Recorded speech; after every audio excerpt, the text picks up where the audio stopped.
শীত দেখা যাচ্ছে। আপনি যদি ঠিকঠাক 5টা বছর ক্ষমতায় থাকতে চান, অনুরোধ করবো ছাত্রদলের সন্ত্রাসী কার্যক্রম থামান। গতকালকে দেখলাম হাসপাতালে হামলা করেছে।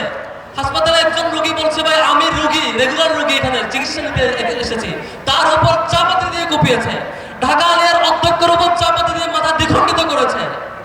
এই কায়দা আমরা দেখেছিলাম ইসরায়েলে। একমাত্র ইসরায়েল, দ্বিতীয় ছাত্রলীগ, তৃতীয় ছাত্রদল হাসপাতালে রোগীদের উপর হামলা করার ইতিহাস রচনা করেছে। সেকেন্ড, আমরা শিক্ষকদের উপর হামলা করার ইতিহাস দেখেছি এর আগে ছাত্রলীগের, এবার দেখেছি ছাত্রদল। এর পরিণতি খুব খারাপ হবে। একটা ঘোষণা আজকে এখানে দাঁড়িয়ে দিতে চাই, বাংলাদেশের কোনো ক্যাম্পাস দখল করতে হইলে ছাত্র শিবিরের রক্তের উপর দিয়ে যাওয়া লাগবে। যতদিন ছাত্র শিবিরের কোনো কর্মী বেঁচে থাকবে, কোনো দায়িত্বশীল বেঁচে থাকবে, আমরা ঢাকা বিশ্ববিদ্যালয়, ঢাকা কলেজ, ঢাকা আলিয়া, জগন্নাথ বিশ্ববিদ্যালয় একটা ক্যাম্পাসে দখল হতে দেব না ইনশাআল্লাহ।